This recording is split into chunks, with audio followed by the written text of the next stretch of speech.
Hour. I'm Joe. This is Jesse. Hey Jesse, how was your week? Well, it was pretty good. I went to Peru, got attacked by cannibals, and they decided I was bad meat, so they tossed me back to the jungles. That's why he's sitting down, because they did take one of his legs. Yeah, one. But yeah, I think he's fine. I'll be He all can right. still walk around on one leg. Yeah, I can hop around on one leg. Yeah, so we decided this week we'd go ahead and do the Eli Roth movie, The Green Inferno, which has been out for a couple of years by now. Time really goes by, doesn't it? I remember reading about that and thought, well, that really looks like the only Eli Roth movie that kind of intrigues me. This is our cannibal spectacular extravaganza. Yes. This is our special cannibal edition Yeah. of the Half Hour of Power. So here it is, The Green Inferno. And as always here, this is a spoiler review. Yeah. We always give away spoilers. Someday we might do non and spoils. Non-spoilers and spoil. I don't know. This is the hardest show we do, or me, where I don't go blue. So here we are with the Rotten Tomatoes tomato meter as we've been starting to show out. What do you think this has on the Rotten Tomatoes there? Well, I would say 26%. 26%. You think it's that bad? No. I think it's worse than that. On the tomato meter. No, I think it's a worse movie than that. But I'm giving the Yeah, let's benefit. just get that out of the way in front. It is a worse movie than that. I agree. Yeah, but I'm giving it the benefit of the doubt that other people out there are like, oh, I like that movie because they got bloods. Yeah. So, I'm blaming the United Kingdom on that. Yeah, I guess. Oh, are you? Yeah. So, what is it? Hold on one second. All right, here we are as promised. We are here in the backyard of John. Hey, how are you then? Doing well, John. So, John is a real card-carrying member. He is a real cannibal, and he is here to shed some light on the dark art of cannibalism. John, have you seen any cannibal movies? Oh, I've watched them all, sir. And, like with anything that you're really passionate about, you want to make sure that the detail's right.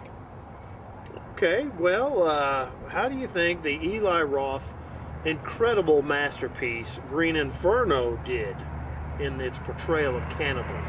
Well, sir, let me tell you, that one really burnt my barn. Downright offensive. Well, how so? Well, sir, for one way to go bolting around naked, you gotta wear clothes. You know how hard it is to clean blood out of the old skin? You gotta have your protective gear, sir. OSHA approved, I'm saying. They were deep in the Peruvian jungles. Well, I'm sorry about them, sir. It's just downright silly. Okay, any other complaints? Well, we don't go around kidnapping every Tom, Dick, or Harry. We get the permissions of the people we cannibalize. Take John here. John gave me the permission to cannibalize him. And my name is John, too. We had a great big laugh about that. Of course, then I killed and ate him, and, some red potatoes and snap peas. John was real delicious. So you cannibals work alone? Not always, sir. I mean, I have a nice little support group. We chat, we trade recipes, we go to dinner. It's a real good time. We're just there for each other, So you cook your victims? Sir, we call them partners. Partners. And yes, you gotta cook your partner. Because if you don't, you're gonna get all kinds of crazy diseases. I mean, you're already gonna catch scurvy no matter what you do. So you don't want any other hiccups, do you now? Okay. So how does, final word, final thought, how does Green Inferno stack up in its portrayal of cannibals? Well, sir, it's not the cannibal lifestyle I know, let me say. But then again, I don't live in the Peruvian rainforest. But, if that was the way I'll be true and blue with you here, sir. True and blue. I don't like those people, those cannibals. They are no good necks. If that is the cannibal lifestyle, sir, I'd have no part of it, let me tell you now. Okay, well, John, thank you for your time. Sir, have you ever thought about being a partner for a cannibal? And we're back. Sorry about that little interruption. There was business to attend to. It got 33%. Oh, it was close. Okay, 33%. So that is the all critics score. So the audience score. Guess what the audience score is? 10. Again, I'm kind of shocked that the audience score isn't higher than the critic score. It's actually lower than the critic score. 10.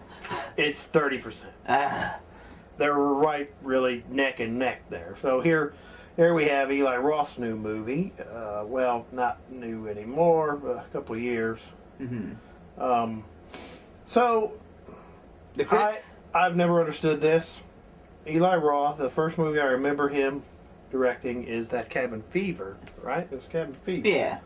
That's the first one I remember anyway. Was that his debut, or was there something before that? So no, before that he was working with David Lynch. He was David Lynch's like assistant or something like that, or Okay. Well, I don't know if he learned anything from David Lynch, no. because I can say I have not ever seen any movie he's ever directed that I thought was good or even really good. Yeah. Let me see. I'm trying to name all the ones I've seen. Well, I mean, if you count that little snippet there in *Inglourious Bastards*, that was bad too. Yeah. Oh, the sniper movie. Yeah, didn't he direct that little movie? That was pretty bad. Yeah. And he was really bad in that movie. Yeah. He was horrible in that movie. He's done nothing that I find. Yeah, so what I've always found odd is, I remember when that came out, and there was articles in Fango about he's like the new horror wonder kid or something like that, and the God's gift to horror, and I have never seen it, and I don't know where he came from, and I don't know why they say that. No. He did Hostel. Of all the ones I've seen, Hostel may be the best, but it's still not that good. I hate Hostel. It's not very good. I like Hostel Part 2 better than I do Hostel, and I hate Hostel Part 2. Didn't he direct Part 2 too also? I need it. See? But and I'm just bringing that up because he's saying, and I don't think we've ever reviewed an Eli Roth movie, even on Blog Talk. No. We hate him so much. We hate him a lot. Really don't like. So it just says here, movie info from the acclaimed horror director Eli Roth. The Green Inferno follows a group of student activists who have traveled from New York City to the Amazon to save the rainforest. No, they really didn't go there to save the rainforest. They went there to save the tribe. They went there to save the tribe. That's what they all thought, except the main guy, he didn't go there even to save the tribe, really. He was doing something else. Oh, Alejandro? Yeah, we find out later on. He, really, in the grand scheme of everything he wanted to accomplish, he didn't give a rip about that tribe. He just wanted to bring publicity. He was there for publicity. Yeah, exactly. And you find that later on in the movie. But, it says the acclaimed horror director. What has he done that's acclaimed? Do you know everything he's done? Well, Cabin Fever. Cabin Fever, Hostel. Part 2. There was another one, Knock Knock. I've never seen that. Knock Knock is a remake of a 70s film. I tried to watch it. Yeah, there you go. I tried to watch it, but I could. It had Keanu Reeves in it. I like Keanu Reeves, but it still was pretty horrible. I was kind of thinking, well, this one might be good because he says this was heavily inspired by Cannibal Holocaust. We did partially review Cannibal Holocaust on Blog Talk. Yeah. And I was like, oh, that's kind of intriguing. I thought, well, how hard would it be to mess that up? Well, it's pretty easy for him to mess this up. Yeah. Because it was either going to be a complete, straight-up rip-off of Cannibal Holocaust, or it's what it is. Yeah. And if he had just made a shot, well, that still would have been bad. But yeah. But he messed this up pretty bad. It's pretty horrible. It doesn't even look good. No. They actually shot in the rainforest down there. It doesn't look good. Cannibal Holocaust looks a lot better. The photography in that is a lot better. Yep. There are many scenes of Cannibal Holocaust, except for when they're getting killed by the cannibals. That is like, wow, that would be cool to go there and look around. That would be nice to walk around there. Right. Yeah. And vacation there. In this movie, nothing looks good or lush about it. It's pretty crappy. It's pretty drab and blah and just. Well, I will say this about Cannibal Holocaust: no matter what happens in Green Inferno, Cannibal Holocaust has good backstory. It does.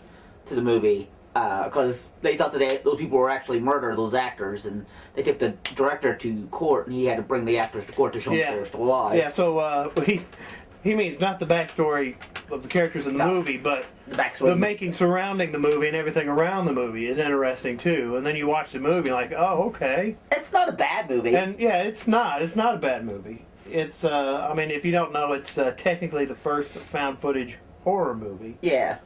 It's really the one that's started it all, but not really the one that popularized it all. Right. So, I mean, it's, if you haven't seen it, it's worth checking out. I mean, if you're watching this Green Inferno review, you've probably heard of Cannibal Holocaust, or you've seen it. So, if you've seen it, you know what we're talking about. That movie would not make me say, hey, I want to make a movie about cannibals.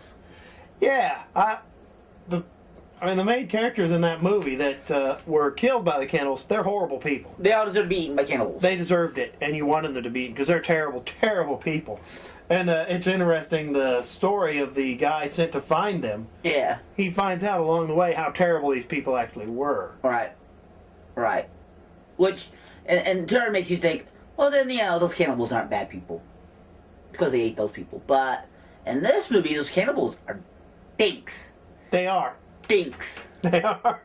Now, the main activist, you did kind of want him to be eaten. Oh, Alejandro. And his girlfriend, but she got just taken care of pretty quickly. She's killed in the very beginning. So, I mean, they go down there, they chain themselves up to bulldozers and stuff. And blow up one. And they blow up a bulldozer, so, I mean, that makes them terrorists, right? They're blowing stuff up. They're not really doing any peaceful activism anymore. No. And their whole entire plan hinges on that they brought this one girl her father is a UN ambassador. And they chain her up, but her lock doesn't work, so those guys were able to pull her away from the tree and put the gun to her head. And their weapons are their cell phones. Yeah. Their cameras. Keep shooting! Keep shooting! Don't stop shooting! They will not hurt you if you can shoot! Yeah, and they tell them that she's a UN ambassador's daughter, so they're like, what? Alright. So they let them go, instead of blowing her head off. Which, you know what? I'd have blown her head off. Honestly, they should have blown her head off too. Yeah. I mean, she was not. Yeah. I don't know. She wasn't that interesting either. Yeah. Her roommate. She's got a roommate that's horrible. She looks like a heroin addict. Yeah. She looks like an addict, and one of the first things you see her do, not her roommate, but her. She meets we don't know if it's the first time she's ever seen him. She must have been watching these guys. They're protesting on the campus. For janitor rights. And there's nobody around to watching them. It's just them sitting there in the middle of campus protesting. But nobody cares because nobody's around them. There's no crowd. Yeah. Nothing with them. And they're just standing there protesting. First thing she does, walk over to this big window in her underwear and open up the curtain so everybody can look and go, that's her in her underwear. Yeah. Which is good for the audience. Yeah. But, I mean, why is she doing that? Yeah. I mean, that's the opening of the movie. Yeah. 5 minutes later, they're watching a movie about FGM, or female genital mutilation. Yeah. Or and they've got pictures of it. Yeah. And that was taking place in Africa. Right. Now, what I don't know, and I didn't look this up, I don't know if that is practiced in South America. I don't know either, but the teacher is really against it, and it sounds horrible. It does sound. It does. It sounds horrible. Atrocious. But her basis behind it is she's like, they're doing it because they're men and they're making them women. It's like, I think it's based on their religious beliefs. Yeah. I mean, it's most of the characters, heck with it, all the characters in this are shallow stereotypes. Right. They have nothing. Which is what she's against. She's against the FGM. That's her big. That's her big fear. That's her big cause. And that's her big fear too. And then 2 minutes later, our first victim should have happened, which is Jonah, who's a overweight fellow. He tells her to come see their group, and she goes, well, I'll think about it. He goes, don't think, act. Well, she should have stabbed him right in the throat right there for that. Yeah, she should have smacked him across the face. And watched him die. So she decides to go with him to the God-blessed Peruvian jungle. But before that, they go to the first meeting she goes to. Oh, yeah. The hipster hangout. That's where there's all these little hipsters hanging out in this little college coffee shop. Right. And there's a stereotypical college coffee shop. And everyone there is a college student except one guy who looks like a 40-year-old man. And he does. And he's a spitting ringer for him. Yeah. Oh, yeah. If I was Spanish... What kind of hat was he wearing? He wasn't Spanish, was he? He had an accent. He did. Yeah, everybody's got an accent. You don't really know who people were. Yeah. Well. He wore a hat through most of it. And he wore a hat like you're wearing. Yeah. But, yeah, he's there. It's like, why is that guy there? He's just a 40-year-old guy hanging out with a bunch of hipster protesters. He never wanted to leave college. Yeah. So, then they go into the jungle. As you can tell by far, this movie's fascinating as hell. But they go to the jungle with a bunch of people to protest these stupid things. So they take a plane to get there. They're only supposed to be there for a few days. Right. They're only supposed to be there for like, a day or two. They take all their, make them strip down and put on these yellow suits and shit. Yeah, because they wanted to blend in with the construction workers. Right. And then they go there, and the construction workers, they get away from the construction workers, and their plane crashes. And that's when they're attacked by the Yarties? Is that what they were called? The Yarties? Yeah, something like that. The Yaris. The Yarties. So they're supposed to be... Now, from what we gather from watching the movie, that is the tribe that the construction workers are going, they're bulldozing, they're going to build something there, and they're going to go bulldoze their village. Right. So, then that's the cannibal tribe. Right. That's the cannibal tribe. So, then you're just, I don't know, me as an audience, I'm like, wow, they're a bunch of cannibals? Screw that, let them bulldoze them. Yeah. Well, I mean, they didn't know they were cannibals until they well, at first they murdered a bunch of them. Well, I think they only murdered that one girl. Yeah, they shot her in the forehead with a They shot her in the head with an arrow or a spear. They hit her with a spear too, right? Yeah, I think so. Yeah, the other kid got his face. He walked into the propeller as it was still moving and got his face cut off. I don't know why he did that, but it was really funny, and it probably wasn't supposed to be. But yeah, we all laughed. We all laughed really hard at that. And then they take them in to their village where they strip down the ladies and they throw them all into a cage except for Jonah. Jonah being the overweight fellow, the fat guy, because they're all like, they're cannibals. Look at that fat guy. We're gonna eat on him for weeks. They eat him first. Yeah, they take him out first. God bless him. Yeah. See you later. He went out like a trooper because he didn't even scream until they started. I mean, they gouge his eyes out. He doesn't scream. Well, I think the thing they gave him that drink was supposed to. They rip his tongue out. He doesn't scream, but he screams when they start chopping his limbs off. Yeah, but you wonder how he's able to scream because he has no tongue now. He's like, oh, he can scream with no tongue, but I just thought, well, that's funny. He's just not screaming at all. Okay, but now then they show you basting him up and putting his torso in the oven. Like, oh, these guys are gonna be eating good for a while. These people are gonna last him a while. Yeah, these cannibals are gluttons because they eat him like a day. He's done. And they're ready to eat another guy. Yeah. And this is where the movie really goes off the hinges, though, is when they get to this cannibal village. Because the cannibals decide, they bring the 3 girls up, and they do what I'm going to call a virgin test. Yeah. But the thing is, she's using the sharp tooth. Yeah, some sharp wooden thing she puts on her fingers, and maybe that was a big tooth. And then when she finds the one that bleeds, she knows that one's the virgin, so they decide they're going to have to female circumcise her, or FGM. Yeah. Genital mutilation. And guess who that happens to be? Yeah, it's the main girl. It just so happens to be her. That's really... Yeah. That was really lazy writing to me. Yeah. But see, here's the other thing, though. I didn't understand. Is that was a big sharp tooth. She should have got blood from all 3 of them. I would think so. Yeah. Virgin or not. And I don't know if they need to explain this to us, but, how come she gets to have that happen, but none of the other 2? Right. And, to me, it's only because there's probably a perfectly good explanation for it, maybe, but, it's not explained. I think that those cultures, they had to do it before they've actually been... And then, to me, I got to wonder, why are they doing that to her? Yeah. Why even do it at all? Does that mean she's going to be initiated into the tribe once that happens? And they're going to teach her how to eat? Become a cannibal? What does that even mean? So to me, that's why it was lazy. It's like it's only there because that's her fear. That's the only reason it's there. And the weird thing is the other 2 girls are gay. They're lesbians. Yeah. And my first thought when I saw that was when she did that and it didn't bleed is that scene from Chasing Amy where he's talking to her about how that lesbians can never lose their virginity because their clavicle can't be broken, and she does that, and it's like, oh, whoa, all right, ladies,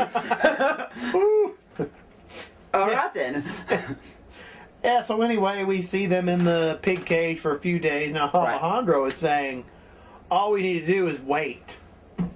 And he tells them what actually happened. Right. That they're not stopped. They only slowed them down for a day, maybe. Right. and that the bulldozers are going to come and they're going to kill all the tribesmen anyway. And we're all happy. And that's when they all find out that Alejandro wasn't really doing what they thought. Yeah. I mean, they knew he was a dink. Yeah, he's kind of a stuck-up, pretentious. Yeah. All of that. Oh yeah. I couldn't wait for him to die in the movie. I couldn't wait for any of them to die, really. Yeah, they're.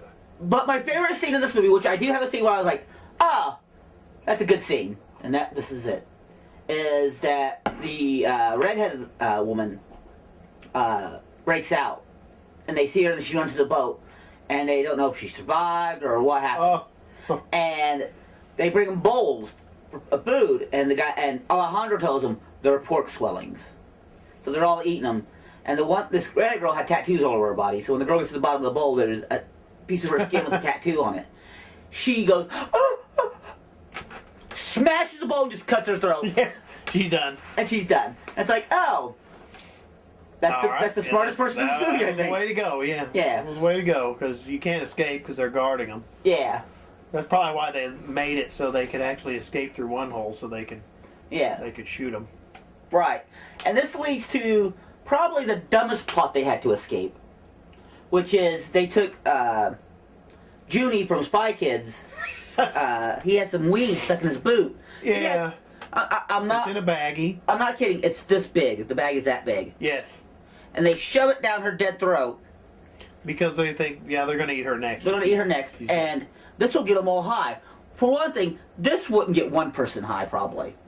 Well, it probably would get one person high, but I mean, not the entire village. tribe. Yeah, not the entire village. Because it's still in the baggie, too. Right. So, they all get high. The entire village gets high from this little bit of... Yeah, so there's scenes of them all stumbling around, being high. Yeah. I'm like, wow, that's ridiculous. So, that's when Junie and the others run off. And Junie, except Alejandro decides he doesn't want to escape. Yeah, he's going to stay, because he's a dink. Yeah. He's a dink. In fact, as they're trying, the other two hop out, he stabs Junie in the butt with one of those arrows. Yeah, he knocks him out. Because he doesn't want to be there left alone, so they'll eat Junie instead of him. And then Junie gets out. Then they kill Junie, because... they had the munchies. Because they had the munchies, so they eat him like they're zombies now. They're... Right. Yeah. So, yeah. Yeah, that was pretty ridiculous. That was a stupid scene. And then those two kids run off. Well, kids, the girl and the 40-year-old man run off. Yeah, they run off. They, of course, get re-caught. Right, because they're idiots. They get recaptured. And then they tie that guy to a pole and break every bone in his body. And... They slather him with stuff, and ants attack him. And it doesn't kill him. He's still there. Well, I don't understand why they would do that. Wouldn't they want to save him to eat later? It's like... I don't know. They're pretty fast and loose with their food. And they just basically tortured him. Pretty much. You run away from our... I don't know. Maybe the ants were seasoning him? Maybe. Maybe that's what that was? I'm not a cannibal, so I don't know the rules behind cannibalism. Or especially, if I was a cannibal, I would still be a North American cannibal, not a Peruvian junk-forced cannibal. So, different rules. But then the girl gets broken out by this kid because she had this little flute.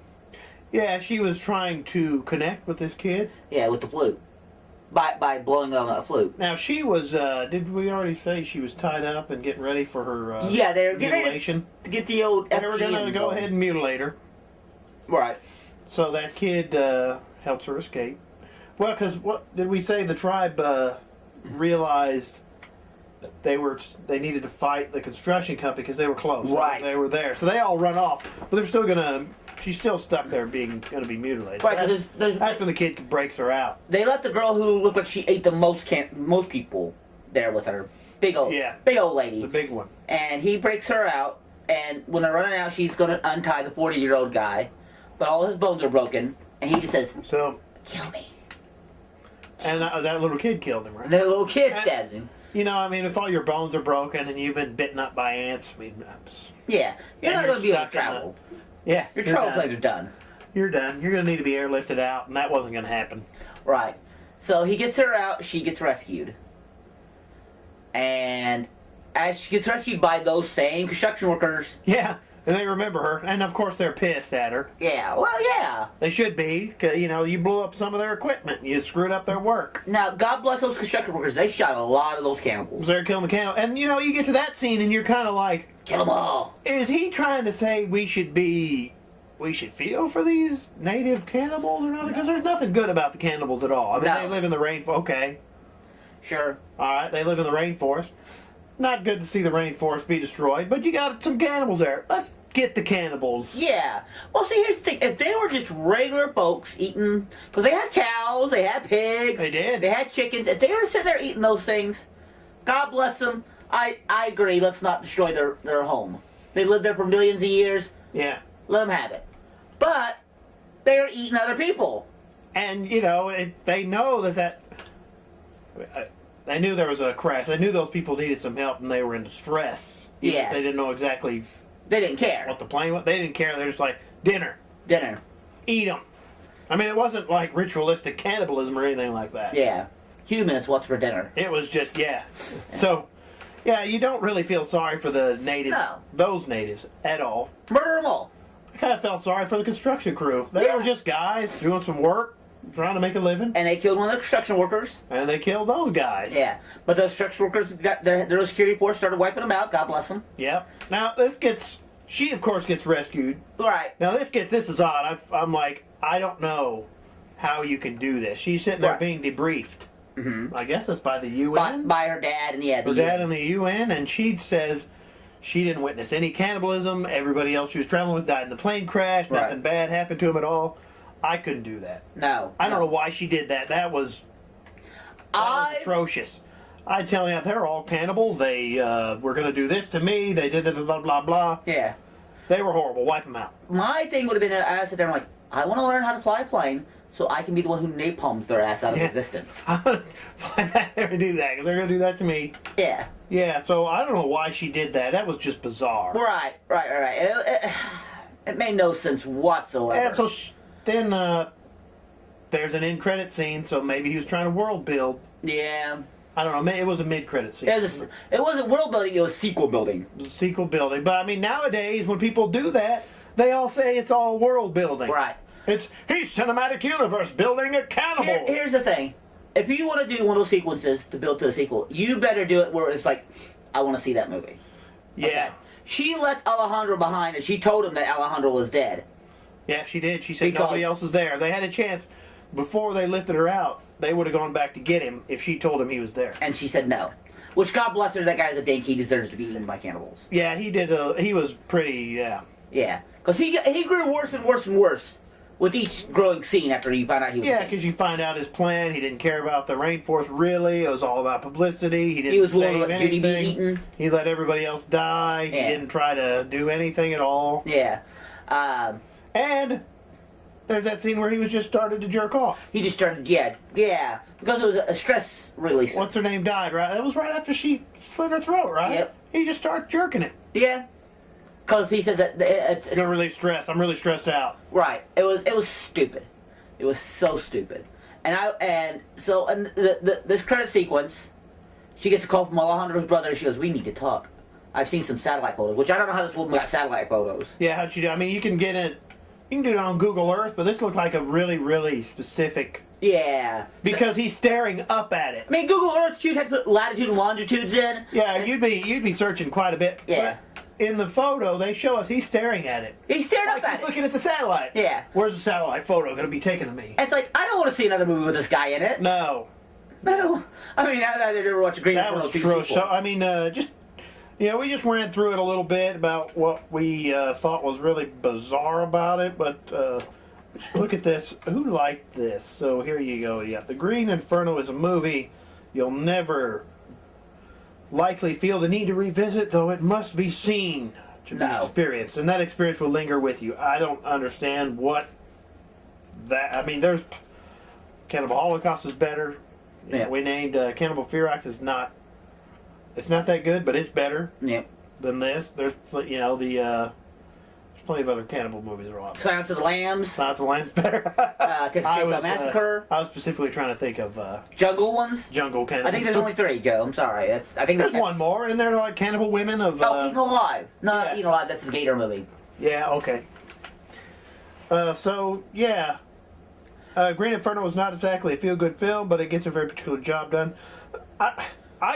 You said you liked that scene in there. Yeah, that was cool, but I can't say I really liked anything in there.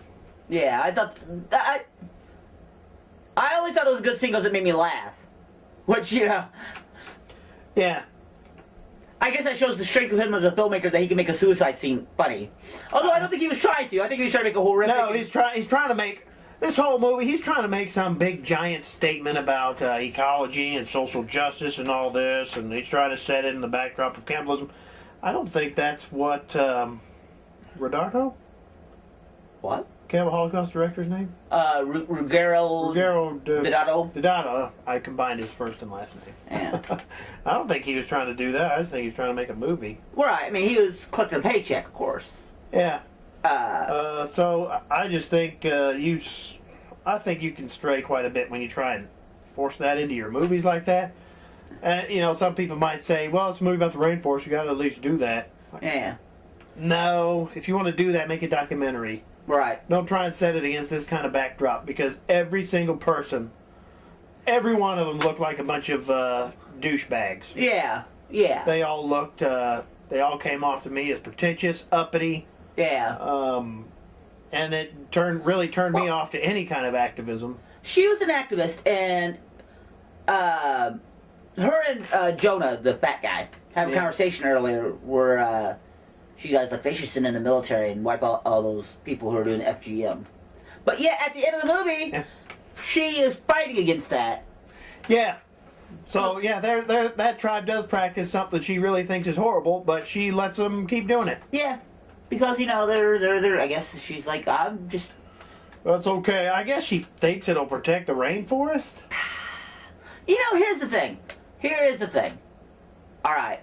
She can tell her dad, Dad, I don't want the rainforest to be destroyed. He goes, okay. But please, Dad, go down there and wipe those people out. Yeah. Wipe them out. Send in the Delta Force, Green Berets, whoever you want to send in, wipe them out. Kill every last one of them. And... I'd been fine with that. I would have too. Yeah, the rainforest is fine to protect. I don't want to go protect the rainforest. We don't need to protect a bunch of murdering cannibals. Yeah. So I'm just looking through here. There's not very many other reviews on here that are good, certified fresh tomato reviews. This guy says Eli Roth displays a surprising maturity with this nasty, tense, and well directed. No. At least Eli has one fan. At least. I'm going to say this, and you can disagree or not agree. I think he's still. He just puts the camera down and he shoots. I think so too. I mean, like I was saying earlier, I didn't find anything cinematically interesting about the cinematography, about any of the shots, the way they were done. Mm-hmm. Yeah, I mean, the whole opening shot of Cannibal Holocaust, right, is a nice overview of the Amazon. And then it goes into, like, the documentary style. It's lush. It's really nice. It makes me want to go there and visit. Right. I mean, I don't love the way Cannibal Holocaust is shot either. I don't like handheld cameras, shaky and all that. I'm not a fan of that either, but at least in concept, that's the way it had to be done. Yeah. Concept. But here's the thing. The people in Cannibal Holocaust were horrible people. They were. Horrible, horrible people. And it was nice in that movie that the guy that went to find him, at the very end, he says, you should destroy this footage. Because he does find the footage. Yeah. And when he brings it back and watches them, you get to watch his reaction to what he sees. And you see the horrible, horrible... They did things like they just went into this tribe's village and started shooting all their pigs and livestock for no reason. All right. So they were atrocious. Alejandro would have loved these people. Right. But see, here's the thing, though. At the end of the movie, when we watch it, he goes, you should destroy this. He's not saying you should destroy it because he wants to protect the cannibals. He's just like, nobody should see this. This is disgusting. Yeah. And my other book about that is like, and you know what? Let them have these guys. Let them have it. Yeah. These guys are okay. Yeah. They can murder these guys. Yeah, because when he goes down there to that same tribe that ate those people. They're cool with him. They didn't eat him. They're cool.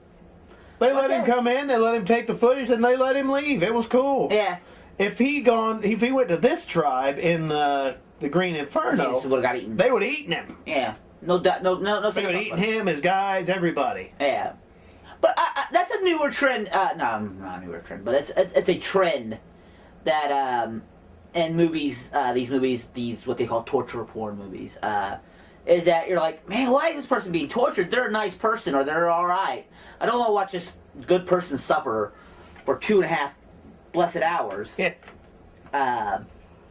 But there it is. I mean, this to me is torture porn, not because no, because I had to watch it. Well, torture. Yeah, I was tortured. I know I've talked about this on our blog talk show. I think you were working it on a house when I did this subject, but torture porn, I don't like that term.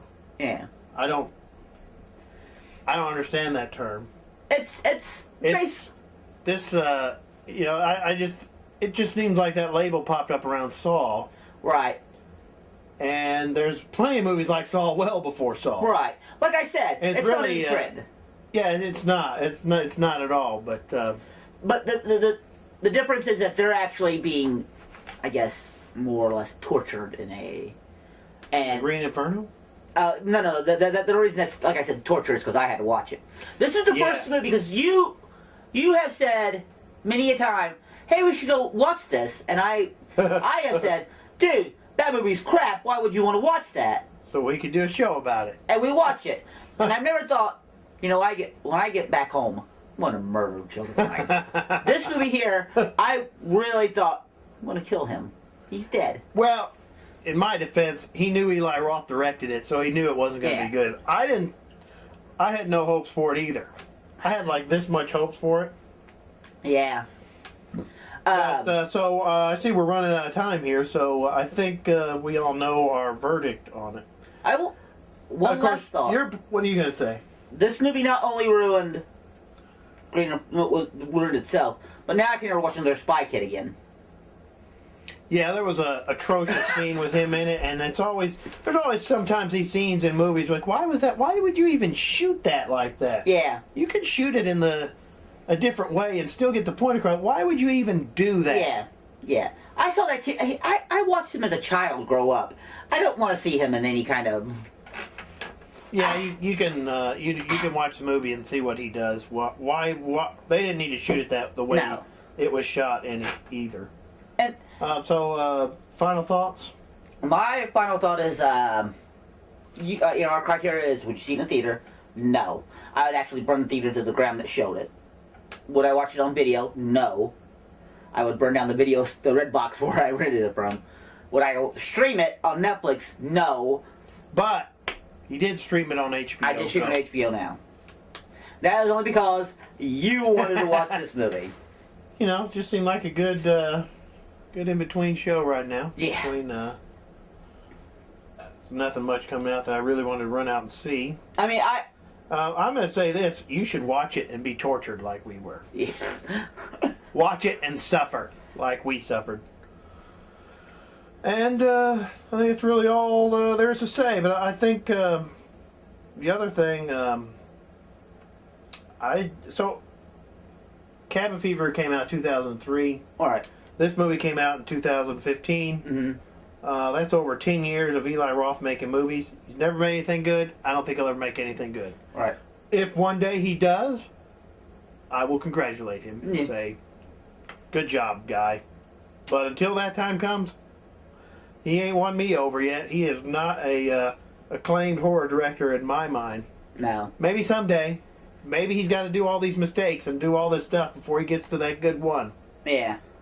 I think Neil Marshall's a better, the man who made The Descent and Dog Soldiers. He's made a few good things, yeah. I'd make that claim to him more than I would Eli Roth. Yeah. Although I did hear there's one good thing that happened in an Eli Roth movie. I did hear this. On the commentary to Hostel, he has Quentin Tarantino help him do the commentary.